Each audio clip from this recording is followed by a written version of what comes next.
Minasyaitonirrajim. Bismillahirrahmanirrahim. Alhamdulillahirrabbilalamin. Kita sampaikan ya mengenai konflik agraria di Dago. Jadi konflik agraria di Dago itu sangat kompleks. Jadi bukan hanya kasus 2016 saja, ini sejak lama udah terjadi. Adapun kasus 2016 pun itu tergugat itu cuma ada di sini sampai di sini. Ya, sedangkan objek gugatan itu sampai di sini dan perlu tambahan lagi, sedangkan di sini dimanipulasi.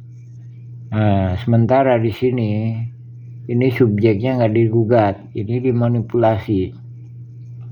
Lain daripada itu ada beberapa titik, ada 9 poin ya. Poin. Jadi yang perlu kita pahami itu kita harus dulu memahami kasus ini apa ya. Terus kedua, ini ada SHM 80 meter. Nah, ini juga terkait. Terus ada lagi SHM 270 meter. Nah, jadi ini terkait gitu. Jadi kalau ini nggak penyelesaiannya ini, jadi ada kaitannya dengan yang besar itu tadi. Terus ini SHM ini bermasalah. Terus ada wakaf masjid dan wakaf lainnya lagi. Terus ada BPB 15.000 meter. Jadi ini ntar polusinya di sini ya. Ini baru poin 6. Terus kasus makam warga. Terus ini ada penghalang-halangan hak. Nah, ini korelasinya dengan adanya kolusi saling gugat. Jadi pihak-pihak korban substansinya itu malahan nggak tergugat gitu. Nah, barulah ke poin 9.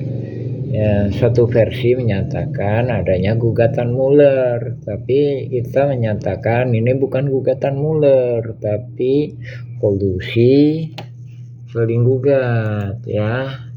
Nah, ini kalau cuma diselesaikan di gugatan Mueller, ini pihak tergugat ini bisa berkolusi. Dengan kata lain, ini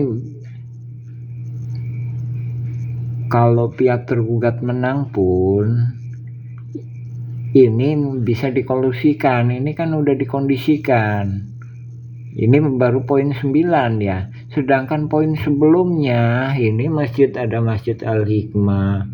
Ini juga udah dikondisikan pihak-pihak inilah yang akan maju sebagai tergugat utama gitu ya kan. Dan daripada itu ini dimanipulasi. Kampung Cirapuhan ini diubah jadi Dagolos.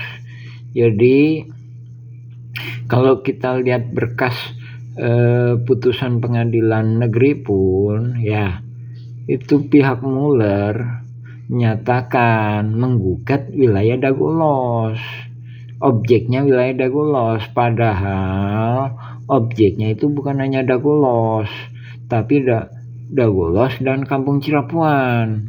Lain daripada itu, pihak tergugat pun mengajukan dalam pengadilan tinggi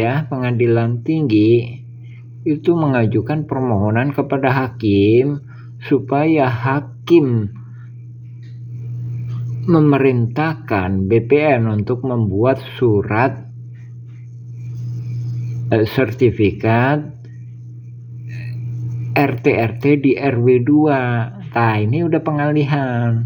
Jadi kalau udah lolos itu identik dengan RW 02. Tapi perlu diingat ya, ini oknum-oknumnya.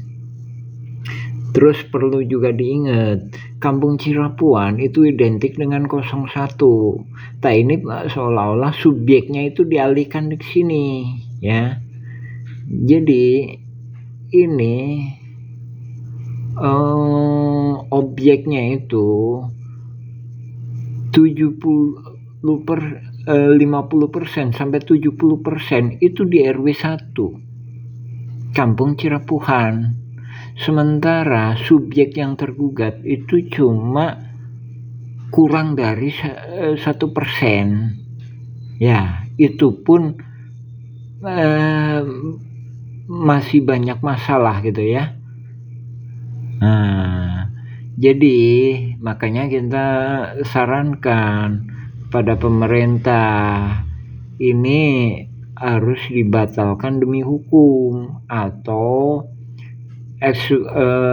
non executable, jadi tidak bisa dieksekusi karena pihak tergugat menguasai kurang 50%, cuma menguasai di sini pihak tergugat itu, sementara 50%-nya lagi itu nggak tergugat. Lain daripada itu, nah ini yang 8 poin tadi yang kami sebutkan di awal. Ya alhamdulillahirabbil alamin. Assalamualaikum warahmatullahi wabarakatuh.